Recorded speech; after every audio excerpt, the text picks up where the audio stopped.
Mangalayatan university का अपना radio station radio Narad 90.4 FM, जन जन की मंगलवाणी।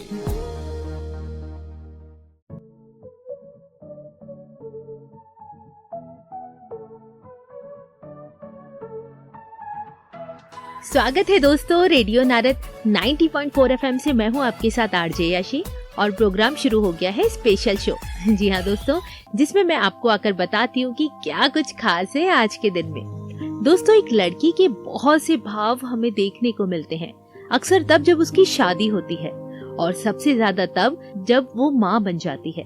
तब ना सिर्फ उसमें मानसिक रूप से परिवर्तन देखने को मिलता है, बल्कि शारीरिक और भावनात्मक रूप से भी उसमें कई बदलाव हमें देखने को मिलते हैं, जिसमें उस माँ की सबसे बड़ी प्राथमिकता बन जाती है कि उसके बच्चे के लिए क्या सही है और क्या गलत। ये सप्ताह भी कुछ उसी से जुड़ा है। जी हाँ, दरअसल 1 अगस्त से 7 अगस्त वर्ल्ड ब्रेस्ट फीडिंग वीक यानी विश्व स्तनपान सप्ताह मनाया जाता है। ऐसे में आज हम नवजात शिशु से जुड़ी कई जानकारियाँ आपके सामने लाए हैं। आज इसी विषय पर बड़ी ही विस्तार से जानकारी देने के लिए हमारे साथ मौजूद है एक ऐसी शख्सियत जो इग्नू से गोल्ड मेडलिस्ट हैं, जिनको सेवा शिखर अवार्ड से सम्मानित किया गया है। साथ ही good to great leadership award by William H Gates से नवाजा गया है।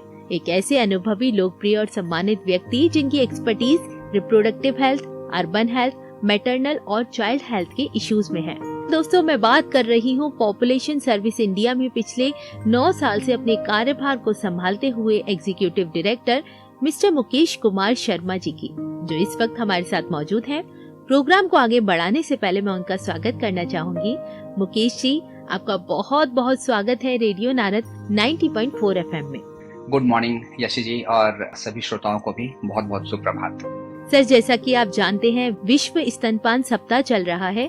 अगर हम बात करें अन्य त्योहार या किसी दिवस की, तो ज्यादातर दिवस 1 या 2 दिन के लिए मनाए जाते हैं, लेकिन विश्व स्तनपान सप्ताह के रूप में क्यों मनाया जाता है? आपने बिल्कुल सही कहा कि अब अधिकतर त्योहार या दिवस 1 या 2 दिन मनाए जाते हैं। तो ऐसा क्या है विश्व स्तनपान सप्ताह में?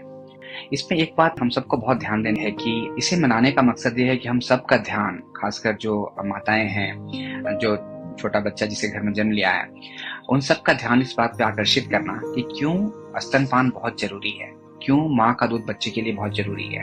और जब इसे हम एक सप्ताह एक समारोह के रूप में मनाते हैं, एक त्योहार के रूप में मनाते हैं, तो कैसे ये पूरे साल हमें याद दिलाता है, पूरे साल हमें बताता है कि माँ का दूध बच्चे के लिए अमृत के समान आहार है।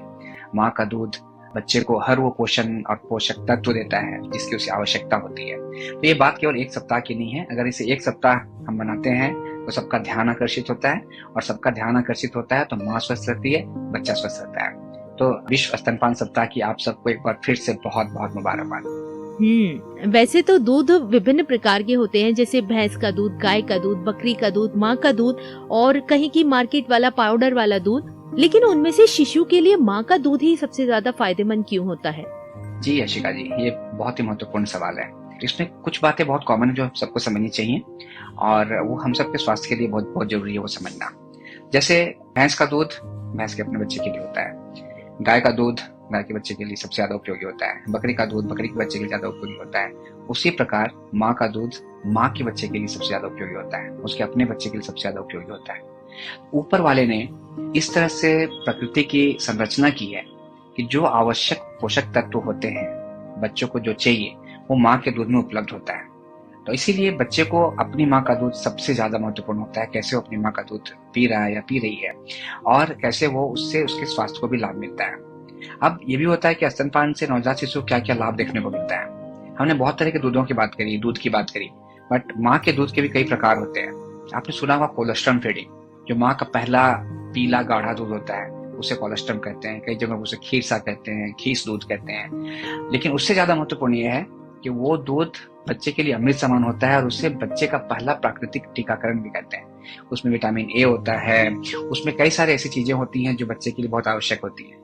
उसमें 87-88% पानी होता है जो बच्चे के लिए जरूरी होता है, इसलिए बाहर से पानी देने की आवश्यकता नहीं होती। उसमें ऐसे सॉलिड कंपोनेंट्स होते हैं, जैसे बहुत सारे माइक्रोन्यूट्रिएंट्स होते हैं, 7% के आसपास उसमें कार्बोहाइड्रेट्स होते हैं, उसमें प्रोटीन होता है, 3-4% के आसपास उसमें फैट होता है, और ये सब उस बच्चे के लिए आवश्यक होता है जिसको आगे बढ़ना है, ग्रोथ करना है। और माँ के दूध से सब कुछ उसे मिलता है, इसलिए जब बच्चे का जन्म हो तो जितनी जल्दी उसे माँ का दूध शुरू किया जा सके वो सबसे जरूरी है। इसे हम कोलेस्ट्रम फीडिंग कहते हैं, ताकि वो पीला गाढ़ा दूध बच्चे को जल्दी से जल्दी मिल जाए। दूसरा होता है हम जिसे एक्सक्लूसिव ब्रेस्ट फीडिंग कहते हैं। पहले जन्म के 6 महीने तक बच्चे को माँ के दूध के अलावा और कुछ भी नहीं मिलना चाहिए। ये भी बहुत इंपॉर्टेंट है, क्योंकि 6 महीने तक माँ के दूध में वो हर कुछ है जो बच्चे को इसके लिए चाहिए, प्रगति के लिए चाहिए, ग्रोथ के लिए चाहिए। जब 6 महीने पूरा होता है तब बच्चे को माँ के दूध के साथ साथ कॉम्प्लीमेंट्री फीडिंग या सप्लीमेंट्री फीडिंग जरूरी होती है, जहाँ हम सेमी सॉलिड आहार देते हैं, उसको अर्ध ठोस आहार देते हैं। माँ के दूध के कई प्रकार हैं, बच्चे को हर तरह से फायदा पहुंचाता है, और इसीलिए प्रकृति ने उसे ऐसा बनाया है कि बच्चा अपनी माँ का जितने अच्छे से दूध पिएगा उतना ज्यादा उसके स्वास्थ्य में तरक्की होगी। जी सर, वहीं समाज में ये बात फैली है कि माँ की स्तनपान से शरीर की बनावट खराब हो जाती है, तो ऐसे में नवजात शिशु की माँ के लिए स्तनपान कराने के क्या क्या फायदे हो सकते हैं? हाँ, ये सवाल बहुत सारे लोग पूछते हैं, खासकर युवतियां पूछती हैं, और जो पहली बार माँ बनी है वो तो निश्चित रूप से पूछती हैं या सोचती हैं। ये एक मिथ्या है, भ्रम है, एक गलत तथ्य है कि ब्रेस्ट फीडिंग कराने से या स्तनपान कराने से माँ के शरीर की बनावट खराब होती है। इसका बल्कि उल्टा है। अगर माँ अपने बच्चों को स्तनपान करा रही है, जितनी आवश्यकता है उतना करा रही है, जब जब जरूरत है तब करा रही है, तो उससे माँ को बहुत सारे फायदे होते हैं। बच्चे को तो फायदा होता ही होता है, उसका स्वास्थ्य बढ़ता है, वजन बढ़ता है, उसका पोषण बढ़ता है, उसकी आंख की रोशनी बढ़ती है, उसकी शारीरिक बनावट बढ़ती है, सब बच्चे को फायदा है। माँ को भी बहुत सारे फायदे होते हैं, और ये हम सबको जानना चाहिए। अगर माँ बच्चे को ब्रेस्ट फीडिंग करा रही है, स्तनपान करा रही है, तो उसका ब्रेस्ट कैंसर होने का रिस्क कम होता है, उसको ओवेरियन कैंसर होने का रिस्क कम होता है। अगर माँ बच्चे को दूध पिला रही है तो काफी मात्रा में ऑक्सीटोसिन रिलीज करता है, उसके शरीर से होता है, जो उसको मदद करता है यूटेरस को, मतलब गर्भाशय को वापस उस जगह में और उस स्थिति में और उस साइज में वापस जाने में, जिस साइज में गर्भावस्था से पहले और प्रसव के पहले था, तो उसमें भी वो मदद करता है। और उससे भी इम्पोर्टेंट एक और बात है कि कैलोरी बर्न करने में भी मदद करता है, जिससे माँ अपने बच्चे के लिए ज्यादा से ज्यादा स्टोर कर सके दूध को बच्चे के लिए, और ज्यादा से ज्यादा स्तनपान करा सके। ये सब कई सारे हेल्थ के फायदे हैं जो माँ के लिए भी हैं, बच्चे के लिए तो है ही है। बच्चे के लिए तो माँ का दूध अमृत समान है ही है, और बच्चा माँ का दूध पीता है, एक्सक्लूसिव ब्रेस्ट फीडिंग कर रहा होता है, माँ को भी कई तरह से फायदे होते हैं। और हमें कभी नहीं भूलना चाहिए, ये सिर्फ बच्चे का जन्म नहीं होता है, ये माँ का भी पुनर्जन्म होता है। तो हम जितना ध्यान बच्चे पे देते हैं उतना ही ध्यान माँ पे भी हमें देना चाहिए। माँ को दूध पिलाने से जितना फायदा बच्चे को होता है उतना ही फायदा माँ को भी होता है। तो चलिए इस कंटिन्यूटी को बनाए रखें, हम उन माताओं को मदद करें, सहायता करें जो इन सब बातों को समझें, और ब्रेस्ट फीडिंग कंटिन्यू रखें, स्तनपान कंटिन्यू रखें, अपने बच्चे को स्वस्थ रखें और खुद भी स्वस्थ रहें। जी मुकेश जी, वह ये भी बताएं कि नवजात शिशु के लिए बोतल से दूध पिलाने और कृत्रिम आहार की क्या क्या जोखिम हमें देखने को मिल सकते हैं? बच्चे के लिए सबसे महत्वपूर्ण माँ का दूध ही है। अगर उसे हम बाहर का दूध, बोतल का दूध लेते हैं तो उसके लिए, बच्चे के लिए जो पोषण की मात्रा होती है, जो एकदम सटीक मात्रा होती है पोषण की, जो उसको अपनी माँ के दूध से मिलता है, वो कहीं ना कहीं कॉम्प्रोमाइज होता है, उसमें थोड़े उतार चढ़ाव होते हैं। इसलिए माँ का दूध सबसे ज्यादा महत्वपूर्ण हो जाता है बच्चे के लिए। दूसरा होता है कि माँ को अपने स्तन को साफ करके बच्चे को पिलाना चाहिए, उससे बच्चे को एकदम फ्रेश और एकदम ताजा मिल्क मिल रहा होता है, दूध मिल रहा होता है। जबकि बाहर के किसी भी दूध में, चाहे वो बोतल से पिला रहे हो या हम पाउडर का दूध पिला रहे हो, ये खासियत नहीं होती।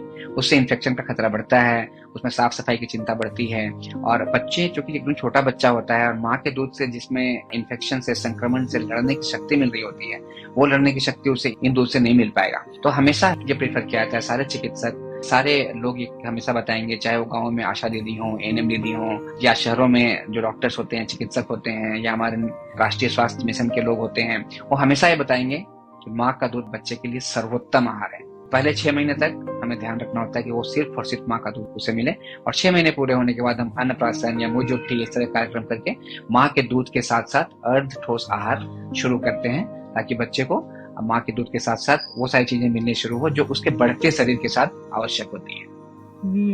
वही बात करें माँ के तनाव के टाइम की, तो माँ के तनाव और बीमारी के समय नवजात को दूध पिलाने से क्या कोई नुकसान हमें देखने को मिल सकता है?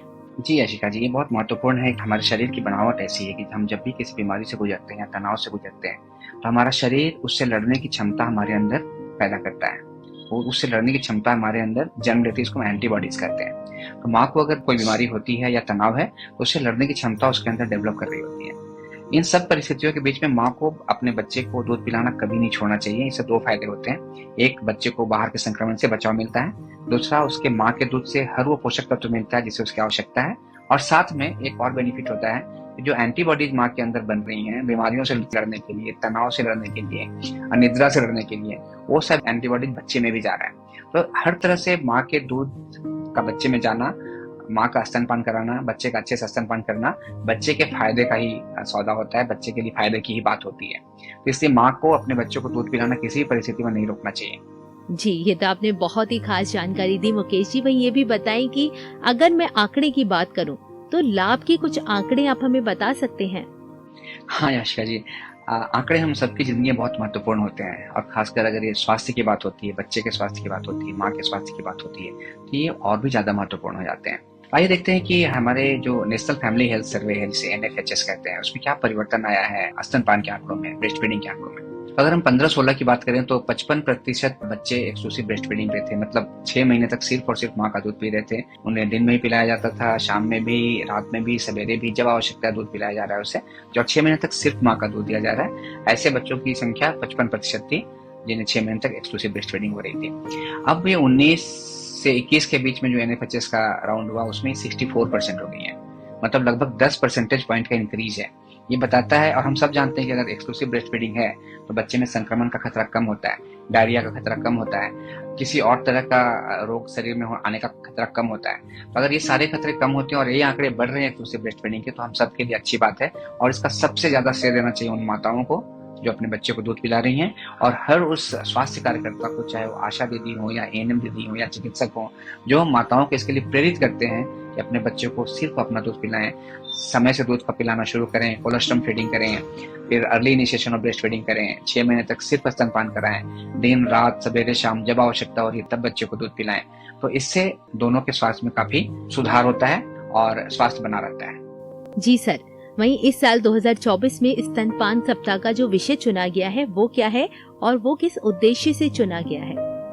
2024 में विश्व स्तनपान सप्ताह का थीम है closing the gap, breast feeding support for all. तो क्लोजिंग द गैप मीन्स जो बच्चे को माँ अपना दूध पिला रही है उसमें बच्चा हमेशा माँ के साथ होता है। आप उसके बारे में सोचो, कितनी ममता होती होगी, कितना प्यार होता होगा, कितना लगाव होता होगा। उस स्पर्श की कल्पना कीजिए जो माँ और बच्चे के बीच में है, उस स्पर्श की भावना का ख्याल करना होता है हमें। तो दो लोगों के बीच का गैप को क्लोज करता है, पहला।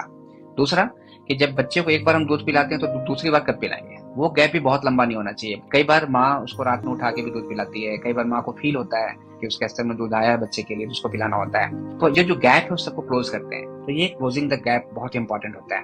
And breast feeding support for all, कुछ माताओं में भी कई बार ऐसा फील होता है कि दूध नहीं आ रहा, तो हमें ये हमेशा समझना होगा कि जितनी बार वो बच्चे को स्तन से लगाएगी उतनी बार हमारे हार्मोन्स काम करते हैं शरीर में और उतनी बार दूध बनना शुरू होता है शरीर में। बच्चे को माँ जब एक बार दूध पिलाती है तो अगले बार फीडिंग के लिए दूध तैयार हो जाता है शरीर में। कई बार एरियोला जो माँ का स्तन होता है, बच्चे के मुंह में कितना अंदर तक जाना चाहिए वो बताना जरूरी होता है माँ को। किसी महिलाओं को जरूरत होती है। लिसनिंग द ब्रेस्ट फीडिंग भी हम इसको कहते हैं। जब बच्चा दूध पी रहा हो तो आपको घोटने की आवाज आएगी, टक टक टक, तो अंदर जा रहा है दूध। वो अगर लिसनिंग सही है मतलब बच्चा दूध पी रहा है, दूध अंदर जा रहा है, उसकी सहायता की आवश्यकता होती है। कुछ इन्वर्टेड निपल होते हैं जो अंदर की तरफ होते हैं, उसको कैसे हम बाहर कर सकते हैं, कैसे छोटा से उसका यंत्र होता है, कैसे चिकित्सक मदद कर सकते हैं। तो ये सब सपोर्ट की बातें होती हैं। तो closing the gap is very important and supporting for the breast feeding for all is also very important. हर माँ और हर बच्चे के स्वास्थ्य के लिए जरूरी है कि हम गैप को क्लोज करें, जितना क्लोज कर सकें और सपोर्ट कर सकें ब्रेस्ट फीडिंग के लिए माताओं। जी, वही मुकेश जी, आपका ज्यादा समय न लेते हुए मैं एक आखिरी प्रश्न आपसे और करना चाहूंगी। जो इस वक्त श्रोतागण आपको सुन रहे हैं, इस समय चल रहे विश्व स्तनपान सप्ताह के विषय पर आप उनको अपनी ओर से क्या संदेश देना चाहेंगे? सभी श्रोतागण के लिए एक छोटा सा संदेश है इस विश्व स्तनपान सप्ताह में। आइए चलिए उसे आत्मसात करते हैं और कोशिश करते हैं ज्यादा से ज्यादा लोगों तक पहुंचाने के लिए। नवजात शिशु के लिए सबसे पोषित, उचित और शुद्ध, नवजात शिशु के लिए सबसे उचित, पोषक और शुद्ध माँ का दूध, माँ का दूध, माँ का दूध। चलिए इसको लेके आगे बढ़ते हैं और माँ और बच्चे दोनों के अच्छे स्वास्थ्य की कामना करते हैं, देश के अच्छे स्वास्थ्य की कामना करते हैं, विश्व के अच्छे स्वास्थ्य की कामना करते हैं और गर्व से कहते हैं कि हम विश्व स्तनपान सप्ताह के पार्ट हैं, भाग हैं और इसे सिर्फ एक सप्ताह के रूप में नहीं मनाएंगे बल्कि पूरे साल और हर समय जरूरत पड़ने पर हम उपलब्ध होंगे हर माताओं को सपोर्ट करने के लिए, हर माताओं को गैप क्लोज करने के लिए और हर बच्चे को उसके स्वास्थ्य के प्रति और आगे बढ़ाने के लिए, उसके पोषण के प्रति और आगे बढ़ाने के लिए। जी, बहुत ही अच्छा, बहुत ही खास संदेश है। दोस्तों, माँ का पहला पीला गाढ़ा दूध नवजात के लिए अमृत के समान होता है। ये संक्रामक बीमारियों से सुरक्षित बनाने के साथ साथ ही शारीरिक और मानसिक रूप से भी स्वस्थ बनाता है। स्तनपान के फायदे के बारे में जानना हर महिला के लिए जरूरी है। इसके प्रति जागरूकता के लिए हर साल अगस्त के पहले हफ्ते को विश्व स्तनपान सप्ताह के रूप में मनाया जाता है। साथ ही एक बहुत ही प्यारे संदेश के साथ मिस्टर मुकेश जी ने अपनी वाणी को विराम दिया, जिसके लिए मैं उनका तहे दिल से धन्यवाद करती हूँ। मुकेश जी, रेडियो नारद से जुड़ने के लिए, साथ ही विश्व स्तनपान सप्ताह के विषय पर हमें बहुत सारी जानकारी देने के साथ साथ हमें जागरूक करने के लिए आपका बहुत बहुत धन्यवाद। सभी श्रोताओं का बहुत बहुत धन्यवाद। जी सर, इसी के साथ दोस्तों अब मेरा भी वक्त हो गया है आप सभी से विदा लेने का। फिर लेकर आऊंगी आपके लिए एक नया खास पर्व और जानेंगे उसके बारे में कुछ इंटरेस्टिंग बातें। तब तक के लिए मुझे यानी आरजे याशी को दे इजाजत। रेडियो नारद 90.4 FM, जन जन की मंगलवाणी।